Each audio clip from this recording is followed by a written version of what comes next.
Happy Thursday, fam. All right, so today I just want to speak to you pretty plainly about what it becoming the alternative actually means, okay? To become the alternative. And I want to help you understand what I'm talking about. Yesterday I posted a video of Tucker Carlson. And Tucker was basically talking about the DNC that the Democrats don't want you to see. Now remember, okay, I'm not trying to disparage Democrats in general. What I'm trying to do is I'm just trying to point out that this liberal wing of the progressive wing of the Democrat Party has been basically hijacking the entire Democrat Party, which is why I'm not voting anything Democrat at all, okay? I don't know who these people are. They're turning out to be Marxists and fascists and freaking weird, and I'm good, okay? So I'm voting everything red. Everything's gonna be red for me. But you yourself, you might be still working through that. That's totally your option. You have your prerogative, whatever, okay? But I'm trying to tell you something else that you need to understand about what society is looking for. They're looking for an alternative because they realize that when they go onto ABC, NBC, CBS, NBC, MSNBC, CNN, sometimes Fox as well too, they're seeing one side of a story. They're seeing commentators, they're seeing individuals who are presenting one side of a story, and they're presenting it as the truth without really taking into account that there's something else going on. And you actually have seen that in the DNC convention. There's an entire segment of society that's completely being ignored right now when you go to these big cities and how they're being destroyed by these fascists and these Marxists that are walking up and down the streets doing things to people. And it's like supposed to be these small gatherings in small portions, small portions of cities, but actually it's not. And the business owners who look like me, look like you, they're having their businesses destroyed, and there are people being told, get out of my neighborhoods because I belong here. Give me your house, give me your home, give me your wealth. Okay, so there's some wild ass crap that's happening right now, and people are ignoring it. And that's what I've seen with the DNC conventions. I've not spoken about it yet. I'll probably give a little comment about it later on another time, but just wasn't my thing right now. But the alternative is what people are looking for because they realize that they're not getting the truth, that they're not getting the full story. And that's where you come in, okay? When you see things on people's feeds, you can just scroll through. Okay, this is actually what I do. I just scroll through usually. I just kind of go through, just look and see what folks are wondering and interested in and stuff like that. Sometimes I speak on it, sometimes I don't. But my deal is I don't need to engage with folks who have like super vehement vitriol and who are super angry and using all kinds of cuss words and stuff like that. I don't need to engage that. So usually I don't comment on people's feeds. If I do comment, it's where somebody's actually standing up and they're saying something. I got a couple people who did stand up. I won't name them specifically, but I basically hopped onto their feed and I just encouraged them. Hey, thank you for speaking up. Thank you for saying something. Thank you for offering an alternative. Thank you for yada yada. Okay, but I'll just encourage them. But I won't engage and try to, argue or discuss or have the discussion. I freaking hate the term let's have a discussion. I literally hate it because it's not a discussion, okay, especially on social media. Okay, it's not. Now what I do is I basically engage the issues on my own feed, and if people agree with it, which I'm finding out a whole bunch of you do, you're finding encouragement and you're finding a voice in one that you are hoping someone would speak, but you're receiving encouragement yourself. Now there's people who you'll start recognizing the names of folks who do not agree with anything that I say, especially when it involves politics or Christianity or stuff like that. And that's okay. Some people I've actually had to let go of as friends because they became super racist, which is not really becoming super racist. They basically were racist before, but now it just came out because I was the next target. So there's bigoted racists, okay, against Christianity and against me being black. That's actually what it is. So that's okay. That's who they are.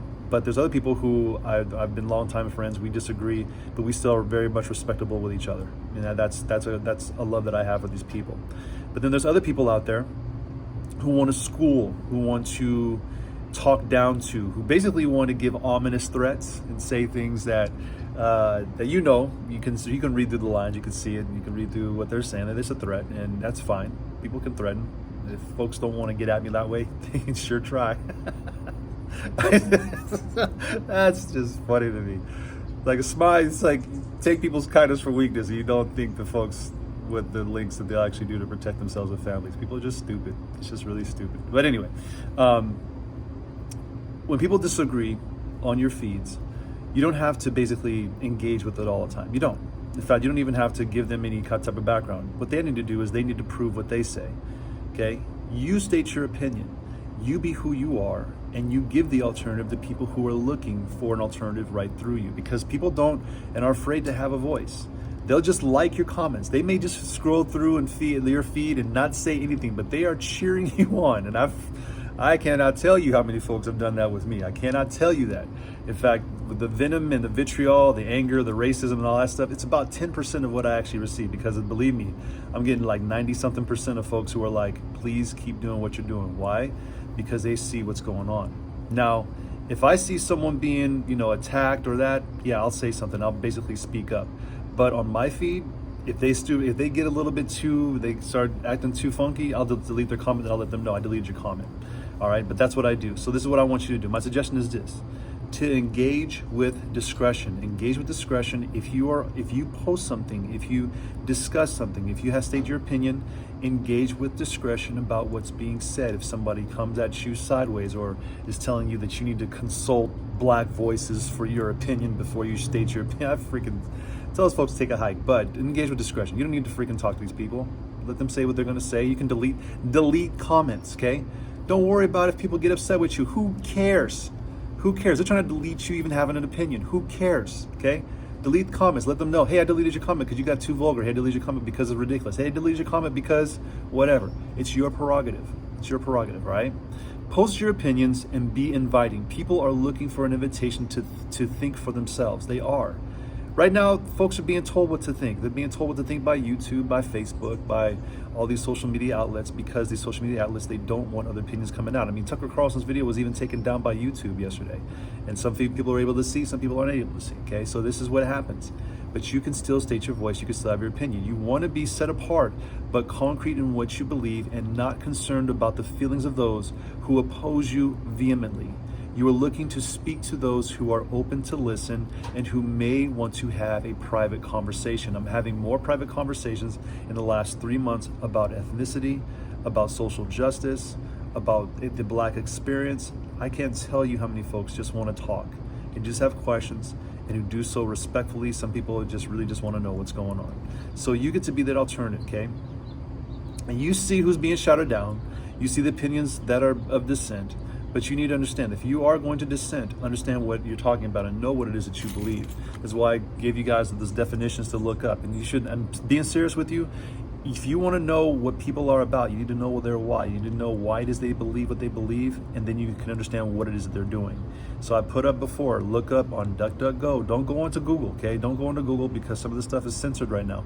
Go into other search engines. Use other ones that aren't going to track you as well, okay? Look up Cultural Revolution. Look up liberation theology, look up black liberation theology, look up, the different authors of black liberation theology and liberation theology. Also look up Cultural Revolution, look up boat people from Vietnam, look up Bolshevism, look up Marxism, look up Karl Marx, look up cultural Marxism, look up these definitions, because this way you become more educated and you see what's happening now. And that way you understand what happened in the past, because people are trying to repeat it right now because they've been taught very skewed ideas about what fascism is. These anti-fascists are actually fascists. Those people who are saying that they're not racist are actually racist, okay? People who are saying that they're not bigoted, they actually are bigoted. They've been taught skewed ideas by professors and teachers who had a liberal leaning, who wanted to teach an ideology right in and through their students to skew the students. It's for a purpose, okay? So anyway, I wanted to present this to you today. Be the alternative. But be concrete in what it is that you learn, and then understand why it is that you have a voice. Because you're on the couch. You're seeing stuff happen in the world that doesn't make sense. And the reason why it doesn't make sense is because we're miseducated. And we need to be educated about what the truth is. Because people are looking for the truth.